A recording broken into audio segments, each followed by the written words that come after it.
Okay. All right. So then we go on to say to intubate if the GCS is less than 8, or if it's going to be less than 8 very soon, like imminent deterioration. For example, the inhalational injury.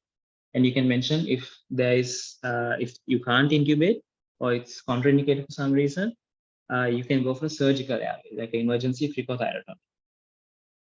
Then mention that the cervical control part, you can mention manual restriction of the cervical spine until you get the equipment. So you don't have to explain, like, there's people putting their shoulders, the forearms on either side of the head. You don't have to explain, just say manual restriction of the cervical spine movement until equipment is available. What is the equipment? When it's there, you can put the hard cervical collar. Don't say Philadelphia collar, hard cervical collar and head blocks or sandbags with a tape around the head to keep it all in place. Okay, so just when you're looking at the airway, there's like a few things that you can look out for, and you can mention them here or you can mention them later.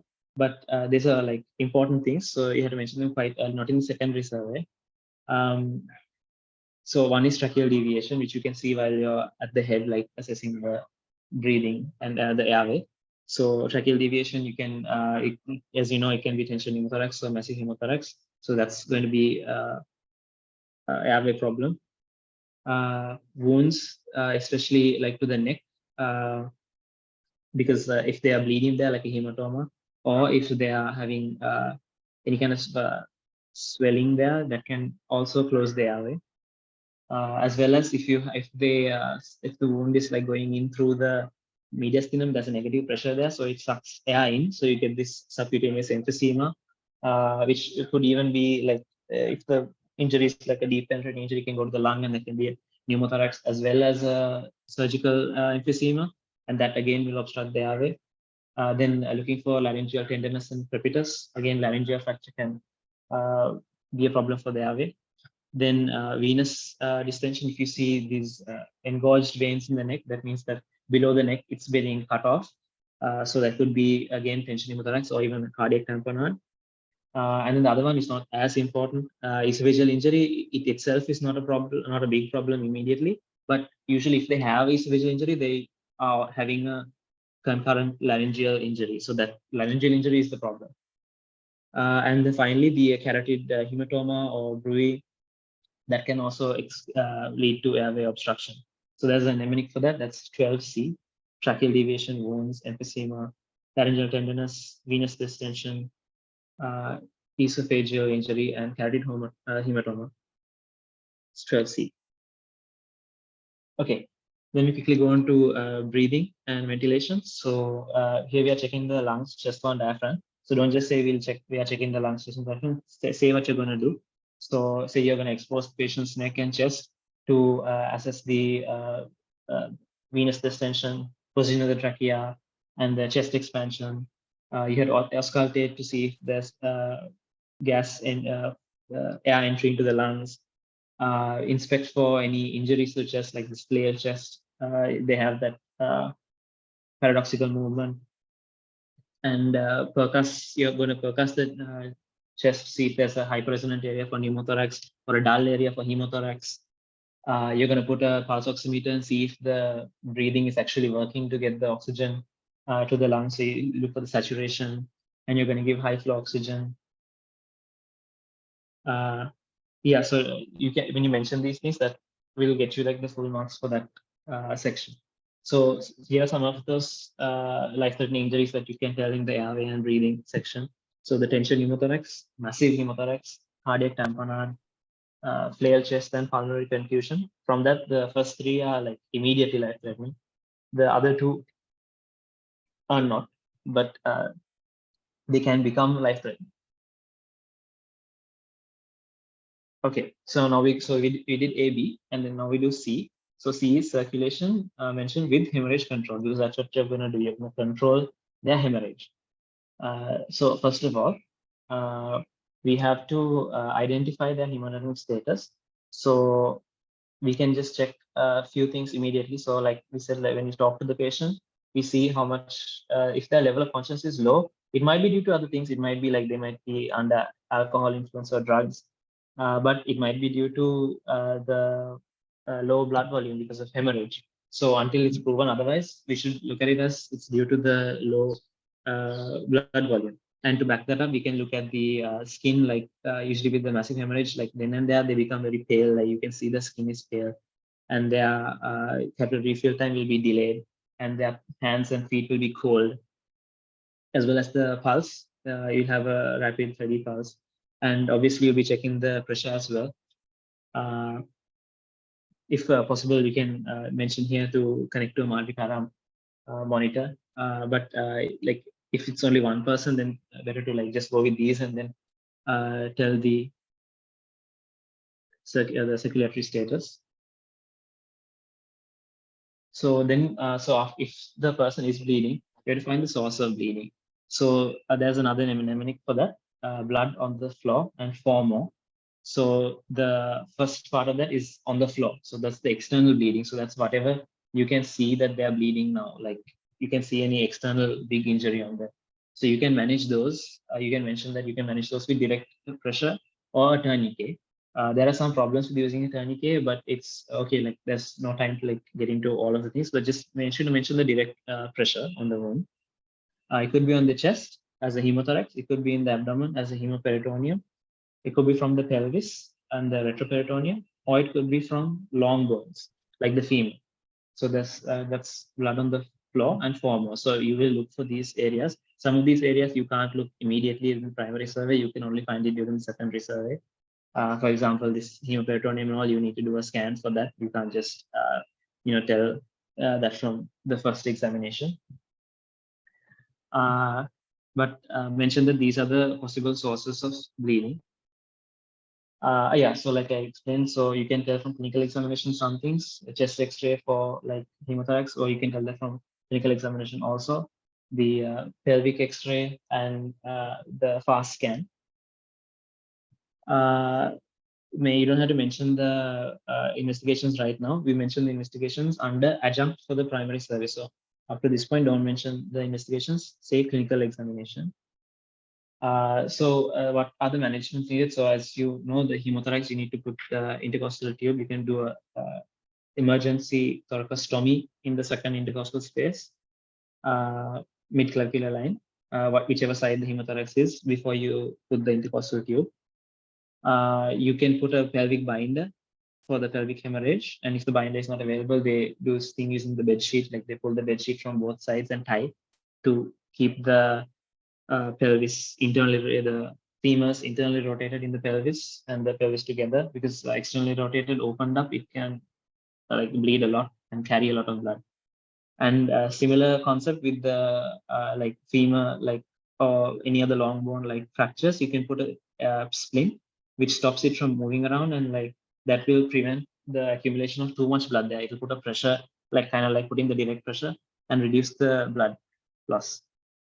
Then the definitive management for these bleedings are almost always like surgical repair of the bleeding vessel. So that's, we don't have to worry about that. It's in the that is the definitive management later on, or doing internal fixation of the fracture.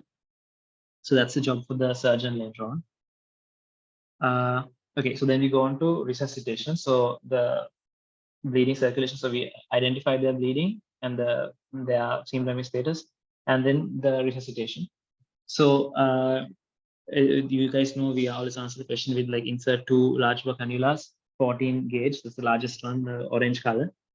And some investigations you have to take like immediately, because they might change later on, and you want to take them as fast as possible. So one is obviously blood group for grouping and cross matching. You can get 6 to 8 units on emergency. We'll come to that.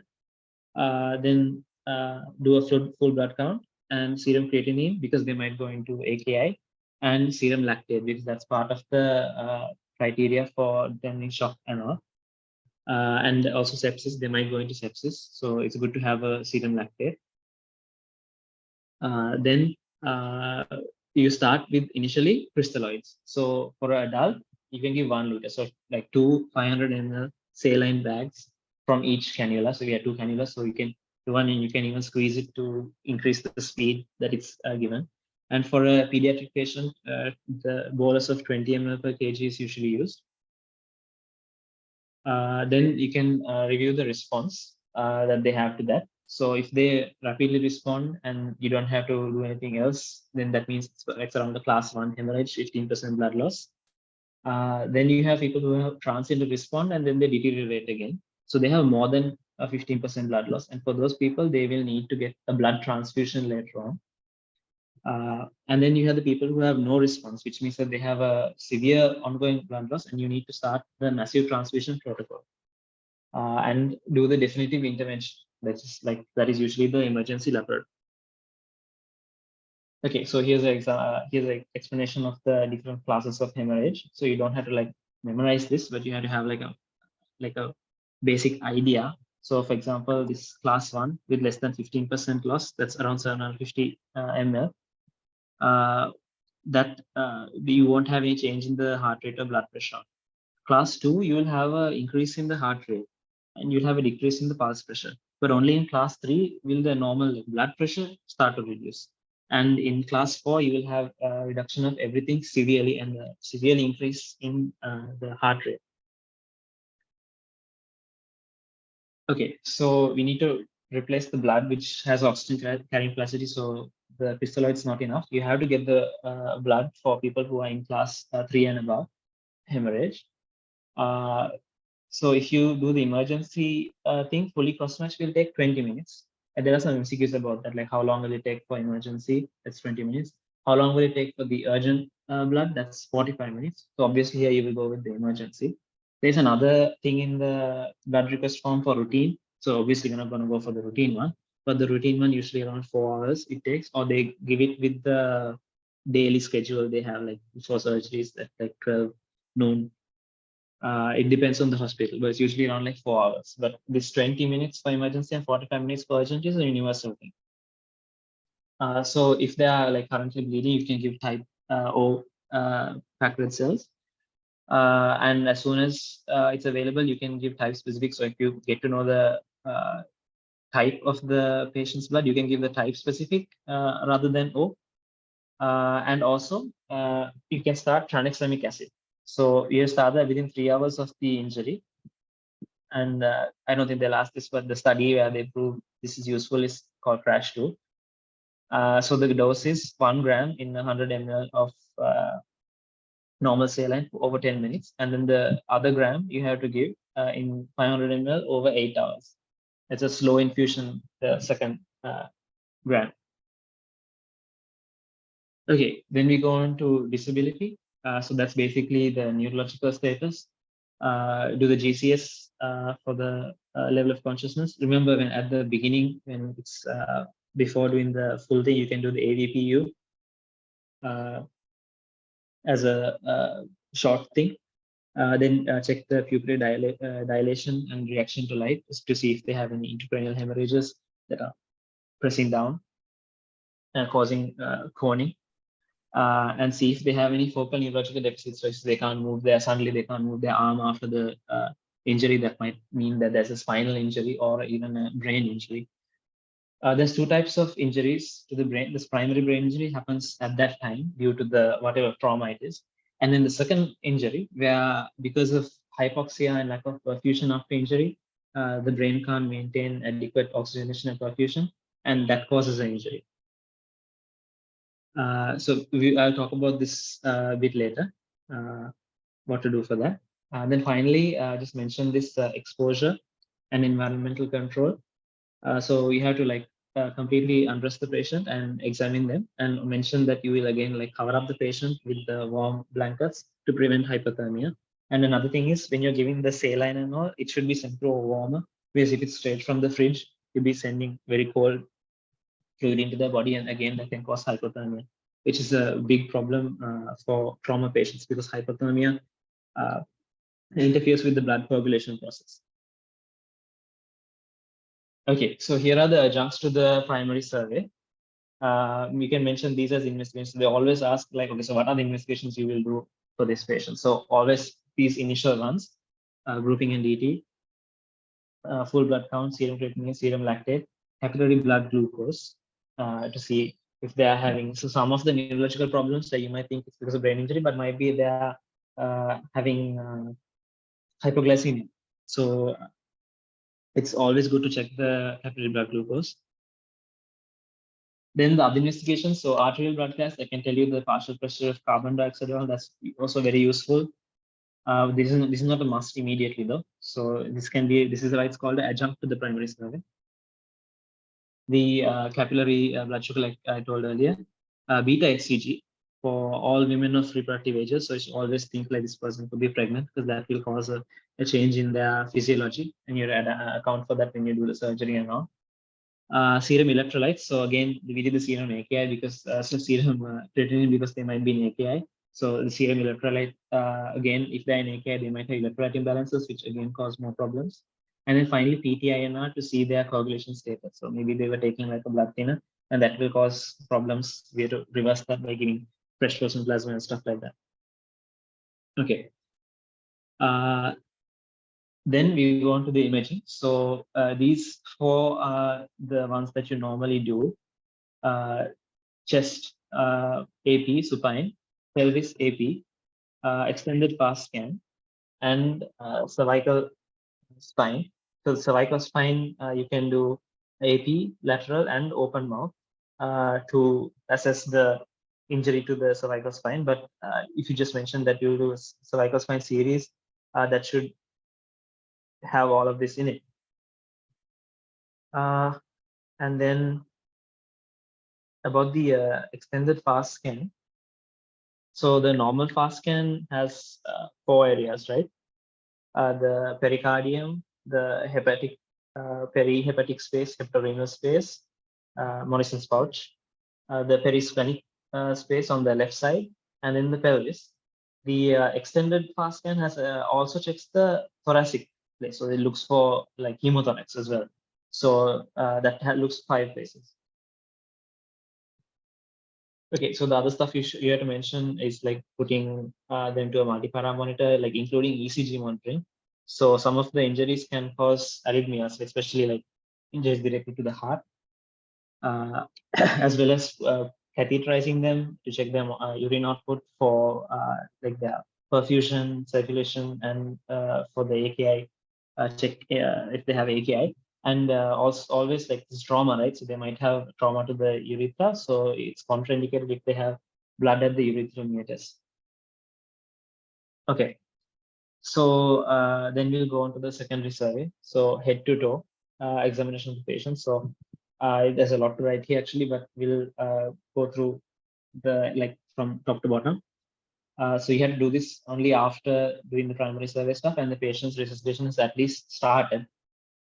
So during the exposure, you have to log roll them and mention that, okay, log roll and look at the posterior aspect, otherwise you'll totally miss the posterior aspect.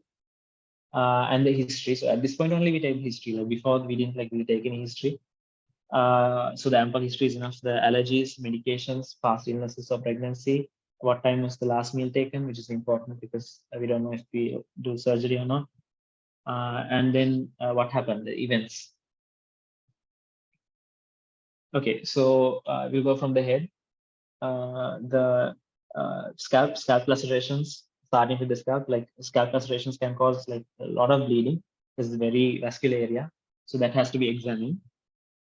Then for the eyes, like if you can like check their visual acuity, whether they can see the pupillary size and if there's any hemorrhages you can see in their eyes.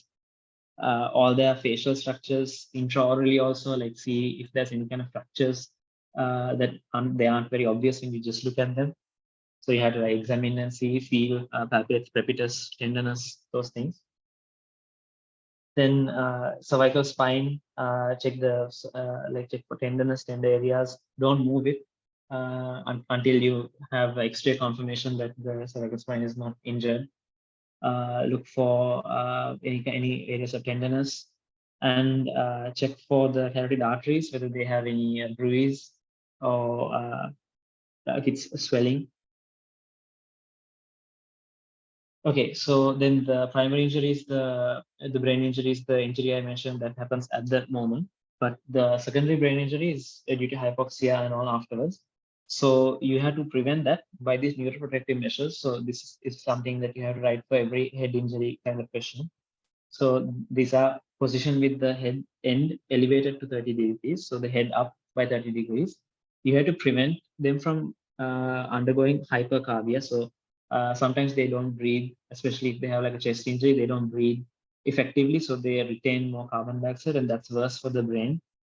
So like worst case scenario, they intubate and ventilate and control the CO2 with the ventilating machine. But otherwise, just checking the ABGs and then changing the oxygen concentration and helping them breathe with giving analgesia, for example, to reduce the pain of breathing is important. Then prevent hypothermia. So that's especially this is more for like people who have sepsis at the same time. So if they have any fever, you should give antipyretics. Then normoglycemia. So if they are if they're like hyperglycemic or hypoglycemic, both of them are problems. So we have to maintain their normal glycemic indexes. So we can do that with dextrose. You don't have to be very specific, just say maintain normal glycemia. And then they should be in like a dark, calm area, like not a noisy area. This is to prevent their like brain from being like too stimulated, which worsens the chance of getting the secondary brain injury.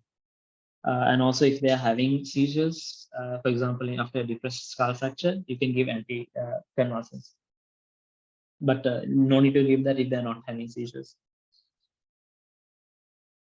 Okay, then we go on to the chest. So those life-threatening injuries I mentioned, and then there are potentially life-threatening injuries like the blunt cardiac injury. So what are you going to do for that? You have to monitor them with the ECG, because blunt cardiac injuries can cause arrhythmias. Then traumatic aortic disruption. So if it's like the patient would be dead if it was like a full aortic dissection. But if it's not, then there can be hemomediastinum, and you can check for that with during the fast scan. Same with the traumatic diaphragmatic injury. So that will cause problems with breathing, and then that can endanger the patient's ventilation. And similarly with the blunt esophageal rupture, that can again cause hemomediastinum. Okay, so now we get to so now like usually the SCQ won't go like to this detail, right? Like unless it's a head injury MCQ, but they might ask MCQ points from these stuff. So for the abdomen, the mechanism of injury is important. So the blunt or penetrating thing, here it's important. And always in a stable patient, the CT, contrast enhanced CT, is the diagnostic choice, okay, the gold standard for seeing abdominal injuries that we can't see from outside.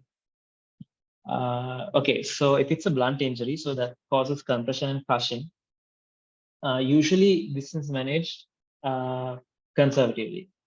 Unless there are few indications for doing an emergency laparotomy.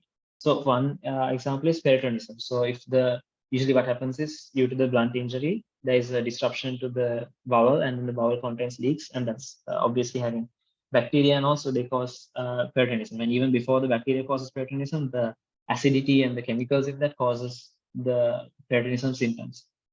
Then the other one is similarly free air under the diaphragm. If you see air under the diaphragm, that means that there is a leak somewhere from the bowels, some injury to the bowels has occurred, and they need a laparotomy. Then a significant gastrointestinal hemorrhage, like if they are vomiting up a lot of blood, like there might be a bleeding source in the gastrointestinal system. So obviously they need a laparotomy then.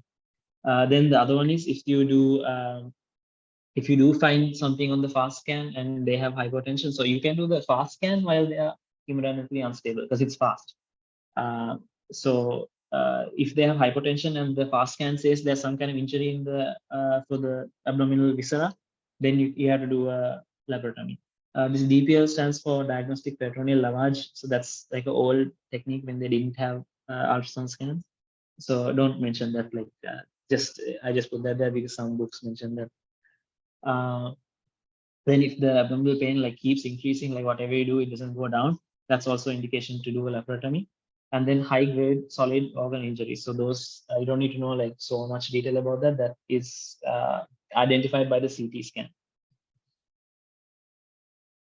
Okay, so for penetrating injuries, the old method was to always do a laparotomy, like whatever, if there's some stab wound or gunshot wound or something to the abdomen, you should always do a laparotomy. But new guidelines, they say those are unnecessary, and most of them can be done conservatively unless there's a penetrating injury with hypertension, with peritonism, and free air under the diaphragm. So all those three things, like they show that the first one shows that there's bleeding, the last two show that there's damage to the bowels, and then evisceration. So if some organ has come outside, that's what evisceration means. So if there's like bowels on the outside of the wound, then we would go for a laparotomy. Then this gunshot wound traversing the peritoneum. So if you get a gunshot wound which doesn't go very deep, and it can be taken, the bullet can be taken out like with from the outside without doing a surgery, then it's okay. But if there's any gunshot injury which is going like deep through the peritoneum, then that needs to be laparotomy has to be done. Okay, so I'll just mention a few specific injuries. So because these come as MCQ points, this is some of those like weird stuff they ask which nobody teaches. So if there's a diaphragmatic injury, they do a primary repair, not a delayed repair. I don't think you need to know about this horizontal, like what technique they do, but the important thing is they repair it then and there. They don't keep it. If it's a gastroesophageal injury, so stomach and esophagus, they again do a primary repair then and there. If it's a duodenal hematoma, first they do a nasogastric tube decompression. So they put the nasogastric tube and decompress, like get out all the air because the hematoma is blocking the gut. Then if it's a duodenal perforation, they do the primary repair and then do the decompression.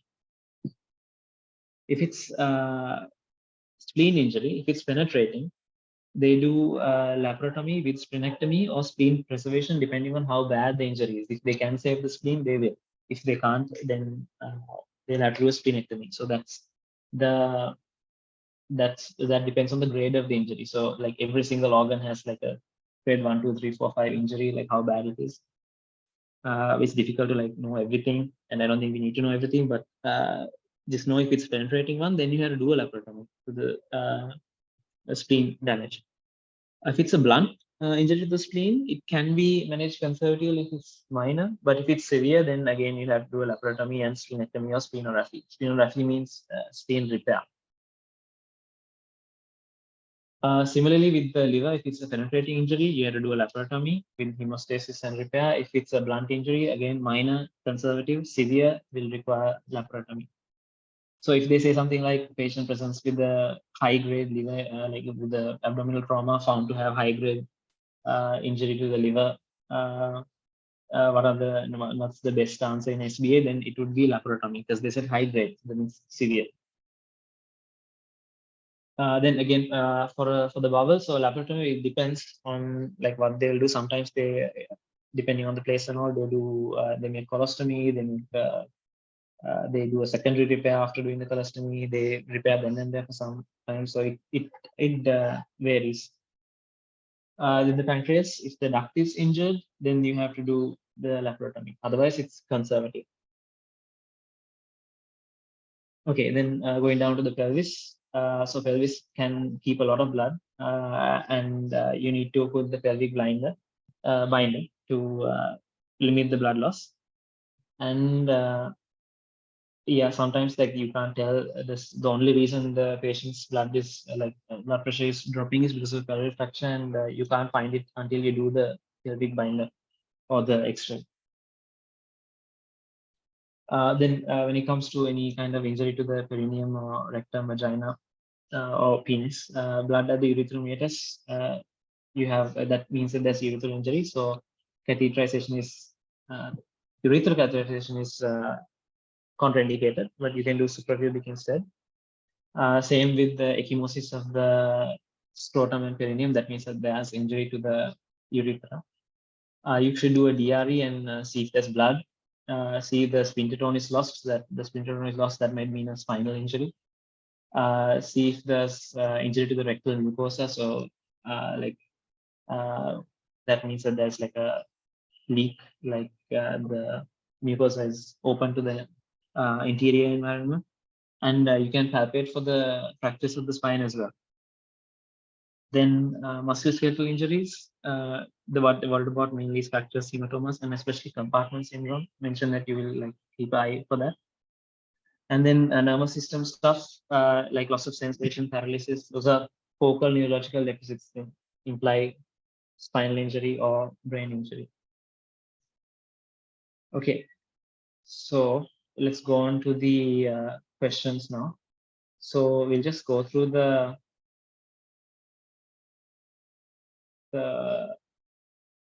trauma questions. Hold on, I'll share again.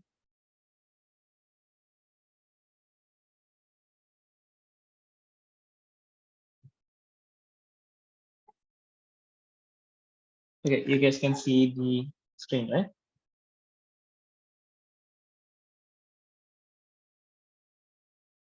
These questions were like, as you can see, there's like one question in every paper. So Hirani and Nashita like compile these for us, and we'll send this stuff so you can like practice this. Like you don't have to like write down everything, just go through and you can see that they ask similar stuff again and again. So okay, so we'll just quickly go through. A young man of 27 years thrown off a motorcycle during high-speed riding, taken to the hospital. He has blood in the mouth and was making noises. GCS was 7, pulse rate 120, respiratory rate 30, systolic BP was 85. So describe in a logical sequence the 5 steps you would take as a MO in the emergency department in the next 15 minutes. So in this kind of question, you should, what they're asking with the 5 steps is they're asking the primary survey. So they have already mentioned stuff about this. So he has secretions, he has blood in the mouth. So that needs to be sucked up. Like the airway, you should mention that because they have already said it in the question. And that he's making noises. So, you know, it's like patent now, but the GCS is 7. So that means you'll have to intubate. So you can mention all that in the airway. So pulse rate 120, respiratory rate 30, BP 85. That shows that his BP has fallen. That shows that he's in a class 3 hemorrhage. So you can write that you will start with the circulation start. So like that, this 5 steps they're asking for the ABCDE, you can say, you can go up to the point of saying that you will arrange for these investigations to be done later and stuff like that. Okay. Then you go to the list 3 types of fluid appropriate to be given to this patient immediately. So the thing here is that you can give the crystalloids, you can give saline and Hartmann's and stuff, and blood is also type of fluid. But you should not give colloids because giving colloids can cause one thing is it can cause allergic reaction, which will make it really worse because they'll go into like anaphylactic shock. And the other one is that when you give colloids, especially if you give it before you give the blood and grouping, it messes with the blood and grouping. So then you might get the wrong blood like type and stuff. So that's a big problem. So colloids are contraindicated in trauma. So that's one thing they'll check here, I think, in this question. Then the 3 most important X-ray investigations you would request for this patient. So the cervical spine, obviously, because you know it's a motorcycle, probably hit his head and stuff, blood in the mouth and all. And the chest AP, the pelvic one, like that. Okay, and then the surgeon is there to perform immediate laparotomy for the patient. Describe how you would prepare this patient for surgery. So this is like emergency surgery, right? So you have to like mention that you're going to inform all the people, the theater, you can put an NG tube and decompress the stomach before you go for the surgery. Obviously you can't do any like this is not like the same as a routine surgery, so you can't do like some of the investigations that you normally write for prepare patient for surgery. We'll send like a document with this prepare patients for surgery thing. Okay. Okay, so we'll go because that's also a common question. Okay, so then intake 27, similar question. 28-year-old man fallen off a tree, brought to hospital. Again, mentioned 5 important physical signs which will enable you to diagnose hemorrhagic shock. So the stuff that we mentioned under circulation. Again, they're asking like the pulse rate, the pulse pressure, blood pressure, the what do you call the neurological status, as in the consciousness level. Yeah, that's what I was looking for, consciousness level. Those things can all CRFT. Those are all important physical signs for the hemorrhagic shock. And then again, they're asking imaging investigations. So those X-rays and the FAST scan that we mentioned earlier. Then 5 organ injuries which could give rise to these conditions. So you can mention the spleen injuries, liver injuries, duodenum, like that. So this person, like, I wouldn't mention things like pancreatic injuries and all, because they won't have like big blood loss, but like spleen, liver, bowels, definitely. Kidney, yeah. Okay. What are the precautions you would take to minimize the effects of cervical spine damage? So again, we discussed that with the, you can give 20 marks, right? So you can tell in detail in this case, like initially that you would avoid doing the head tilt, you don't do the jaw thrust, you would manually restrict the movement of the cervical spine until you get the hard cervical collar and the sand blocks, and you could put a tape around the head to make sure it doesn't move. Then again, outline briefly the management of hemorrhagic shock in this patient. So just what we put for resuscitation in the slides, same thing here, like you will get the marks, all 30 marks for that. Okay, 30-year-old man, abdominal pain following stab injury, so it's penetrating injury to abdomen. Name 4 injuries which may require blood transfusion. So again, they're asking like specific abdominal injuries which can cause like large amounts of blood loss. So again, spleen, the similar question they asked earlier, like spleen, liver, bowels, abdominal aorta injury, like it's stabbed to the back from the knife. 5 abdominal and 5 systemic features, which will suggest diagnosis of bowel perforation. So like we mentioned, like peritonism, air under the diaphragm, absent bowel sounds, all those stuff. And then how to the initial assessment and management of this patient. So the bowel injury, as we discussed, if they have bowel injury, they have to go for laparotomy. So they are basically asking how to like prepare this patient for the laparotomy, and you'll have to give antibiotics because they will get into peritonism. Okay, the next question, similar thing, fell off tree, but here they are mentioning suprapubic guarding and tenderness on abdominal inflammation, blood at the urethral meatus. So again, they're asking circulation, how to diagnose shock, what are the imaging tests. Same questions being repeated, so you guys know what to answer is. And what is the cause for the blood in the uterus? It will be a urethral injury. And again, the management within the first 24 hours. So that they're asking the ABCD stuff, they're not asking the definitive management. Right, this question is this page question. Okay, got accident with multiple injuries following a road traffic accident. Briefly describe the initial life-saving management. Again, same stuff, basic images, imaging investigations, and 2 life-threatening conditions. So you can talk about cardiac tamponade and tension pneumothorax, or hemothorax and tension pneumothorax. Farm attacked by wild elephant. List 5 potential chest conditions. So those 5 that we mentioned, including the pulmonary contusion. How we distinguish between these things? So like the tension pneumothorax and massive hemothorax, they will have tracheal deviation, but the tension one will have a resonant, hyper-resonant percussion tone, whereas the massive one will have massive hemothorax will have a dull tone. Pulmonary contusion will come with like coughing up blood and reduced oxygen saturation.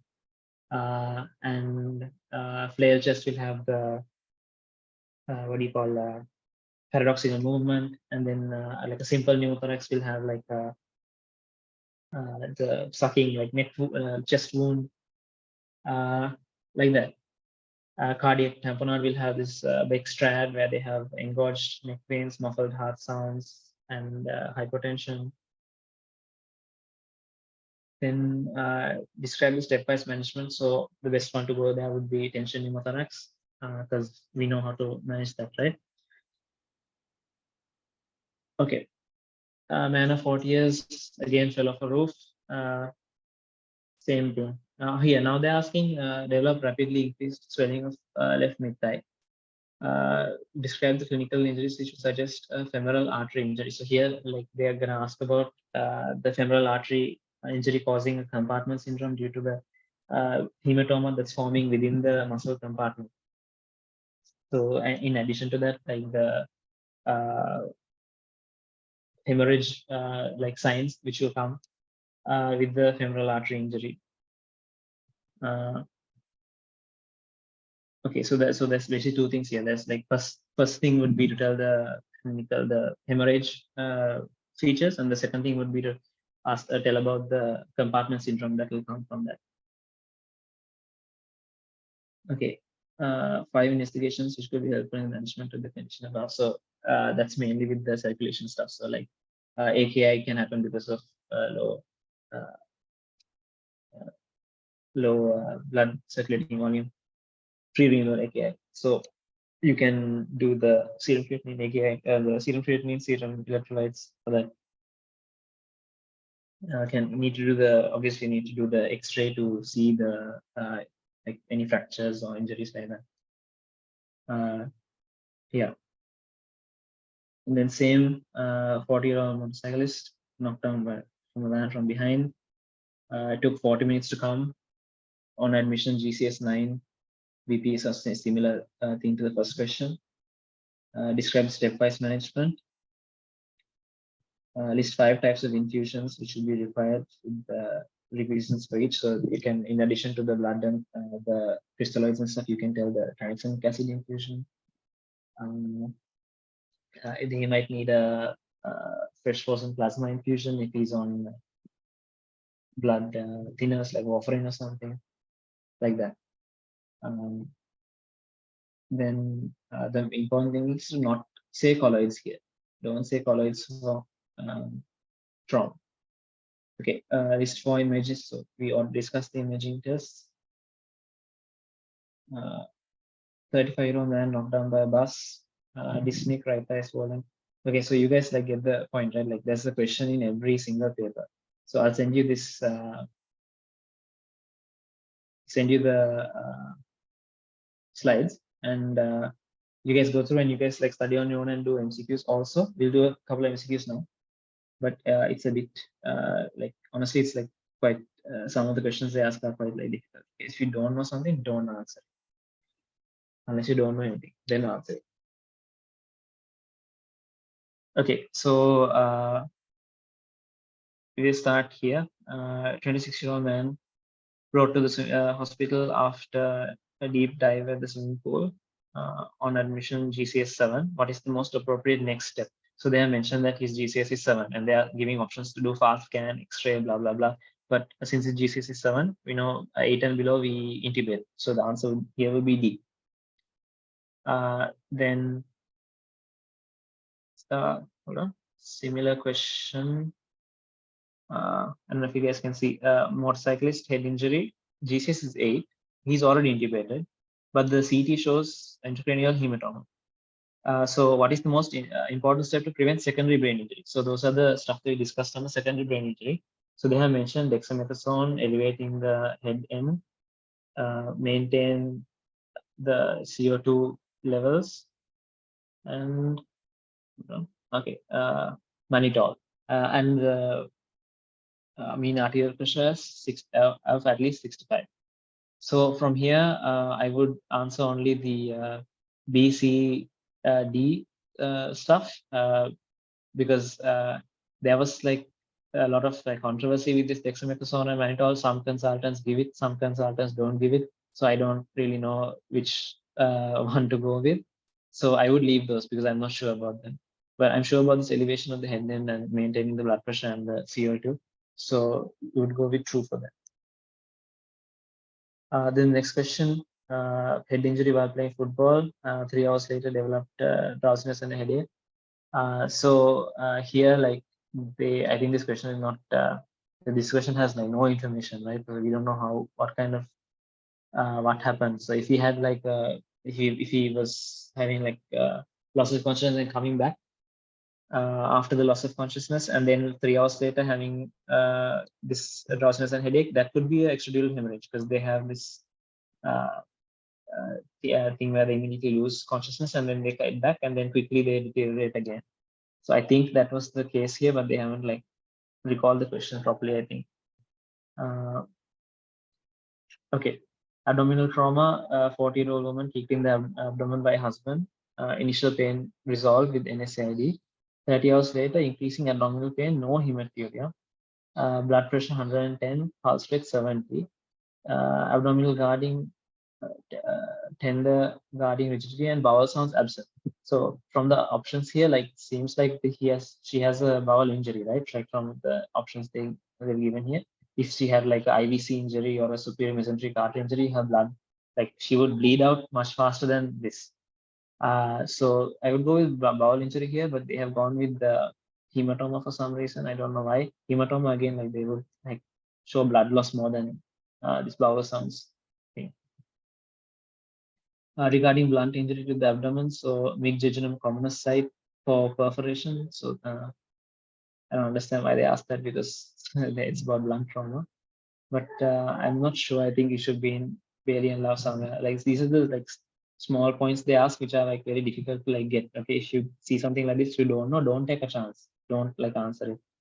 Can it cause acute pancreatitis? Yes, because from the mnemonic, we remember I get smashed. The T there is for trauma. So trauma to the abdomen can cause acute pancreatitis. Kidney injuries managed conservatively most of the time. That's true. So I didn't mention that in the thing. It's there in Love in the Urology chapter, I think. It's in Rangas's urological trauma lecture. So if you have so most kidney injuries, you do conservatively, but from the CT scan, if they are uh, stable, you do a CT scan. And from the CT scan, if you can tell if it's a high grade injury, like the other bowel injuries, the other abdominal vessel injuries, if it's a high grade one, you need to do laparotomy. And if it's not a high grade one, it's conservative. But if they are having hypotension because of it, because the kidney stump is bleeding the vessels, then you need to do laparotomy. So if they are stable, do CT, high grade, laparotomy, low grade, no laparotomy, not stable, laparotomy. Hematuria indicates interperitoneal rupture of the bladder. That's, as far as I can tell, that's true. Extraperitoneal would mean the hematuria just means injury to the bladder. Like it doesn't really mention whether it's intraperitoneal or extraperitoneal. The thing is, if it's extraperitoneal, it would urine would extravasate into the abdomen. So you will like you can see the urine accumulate up to the dartos fascia, because that's the place where uh, the fascia like connects to the deep fascia of the thigh. So yeah, so you can see like some of these questions are quite tough. Okay, spleen can get damaged by fractured ribs. That's true, because the spleen is the posterior aspect of the spleen is in touch with the ribs. Then abdominal ultrasound is better than DPL. So yeah, so we don't do DPL these days because we have fast scan. Pancreatic pseudocyst forms after pancreatic trauma. That is a complication of pancreatic pancreatitis. So that's true. Yeah, we'll just do a few more questions. Splenic trauma can occur with lower thoracic trauma. That's true. Like upwards trauma especially can like the lower thoracic trauma can extend into the upper abdomen. Enlarged spleen has the same risk of rupture as a non-enlargement. That's a false. Large spleen would obviously have more risk of rupture. That's why people who have infectious mononucleosis, we tell them to not to play sports, like those kids who have that, because their spleen is larger and sometimes they can go into splenic rupture if they play sports while they have infectious mononucleosis. Intra-arterial embolization treatment option. Yes, I didn't mention it because we don't have that in most places in Sri Lanka. But if they are, like, that's a good way to stop bleeding without doing surgery. Radiologist will embolize the artery, but I don't think it's there in Sri Lanka. If stable, can be managed conservatively. That's true. Splenectomy is done after giving immunization. Yeah, so if you after you do a splenectomy, like, you lose the ability to capture to fight against encapsulated organisms, so you have to do immunization. Okay, 50-year-old man knocked down by a van, conscious, bruising over the right hypochondrium. Blood pressure and pulse rates are normal. Fast scan showed fluid in the peritoneum with suspicion of liver laceration. What is the next step? So they're saying that he's conscious and his blood pressure and pulse rate are normal, and the scan showed some free fluid, so that might be like blood. So the investigational choice here, we said, was CECT, right? So he's stable and with blunt abdominal trauma, so we should do a CECT, and that's the answer here. No need to go for emergency laparotomy right now. He's stable, right? 40-year-old male brought to the accident and emergency ward following crush injury to the lower abdomen from a collapsed wall. Pale, restless, hypertensive, blood at urinator. So this person is in like shock, like he's not stable. So in this patient, they're saying application of pelvic binder is a life-saving measure. They have put false, but it's true because he's having a low abdomen injury, right? So that can be and blood at the urethrometer. So he can definitely have an injury to the pelvis causing blood loss. Pink cannulas for the fluid resuscitation? No, those are smaller ones. Those are 20 gauge, I think. You need to get the largest ones. So this orange one. So is false. Uncross match group A when crystalloid resuscitation fails. Yes, that's true. You need to if you have to give when you have to give blood and you don't have blood, you should give uncross match group O. Urethral catheterization is indicated, so that's false because he has blood at the urethral meatus. That's a contraindication. And urgent focused assessment with sonography is this fast scan is required. So this person is in shock. He's unstable, but you can still do the fast scan while he's unstable. Okay? It's not false. It doesn't take a long time to do a fast scan. Fast scan is fast. You can do the CT. It should be done only in stable patients. Yeah, so some of this has like theory stuff also. And they have asked about this complications of splenectomy and all. I'll send the splenectomy stuff to the group. Okay, so just go through some chest trauma questions. 35-year-old man, RTA, BP 110, 70, pulse rate 110, respiratory rate. Sorry, pulse rate 110, respiratory rate 30. Chest movements in one side reduced and hyperresonant on percussion. Median to the other side. So this is obviously the tension pneumothorax because it's hyperresonant. 27-year-old male for an RTA, multiple fractures, ribs 8 to 10. What are the complications? So can you get a fat embolism? Yes, it's true because the ribs are like long bones which have fat in them. So you can get a fat embolism. Pneumonia, yes, because they are having like painful breathing, so they breathe less effectively and more secretions get retained there. So they have a more risk of pneumonia. Do they need immediate IC tube insertion? So for the flail chest, they don't need immediate IC tube. It's not like life-threatening if they don't have the IC tube. The main thing there is the analgesia, but the IC tube can help them. So immediate indicated, no. Can treat as outpatient? No, because you need to keep eye on their breathing. You need to give them analgesia, especially like IV, like morphine and stuff, because you need to get them to breathe as much as possible. Need fast scan? True. Look for pneumothoraxis and hemothoraxis. Yes.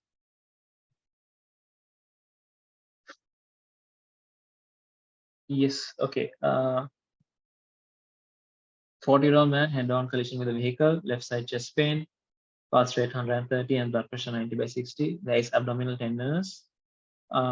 what is or are the probable causes of the above presentation? So he's having left side chest pain and high heart rate and low blood pressure with abdominal tenderness. So what could it be? Could it be a cardiac tamponade causing hypotension and chest pain? Yes. Diaphragmatic injury? I would say yes, because he's having abdominal tenderness.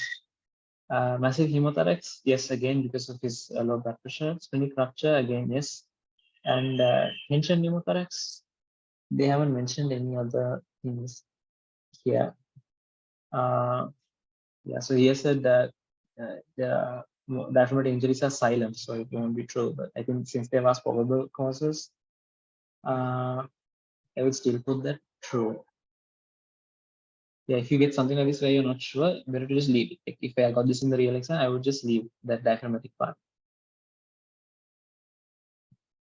26-year-old man, again, dyspneic, neck pains are engorged, trachea midline, lungs normal, BP low, respiratory rate high.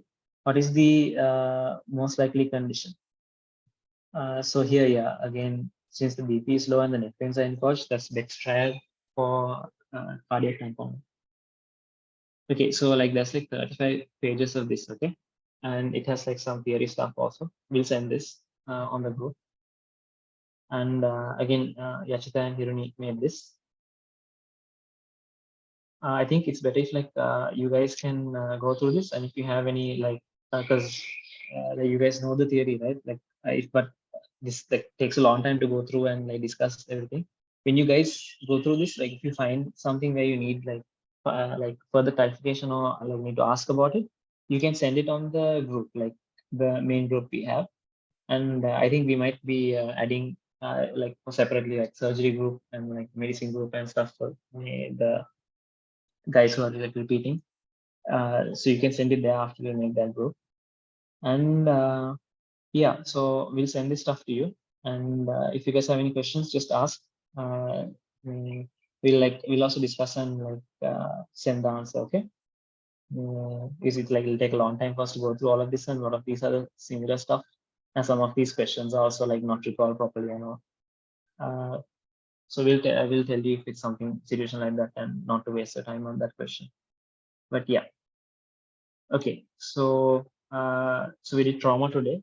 So we'll do some like short case stuff, because that also comes up in some MCQs on the next session. Okay, I'll tell what we're doing.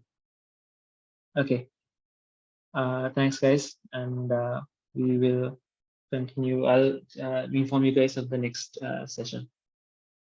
I hope it was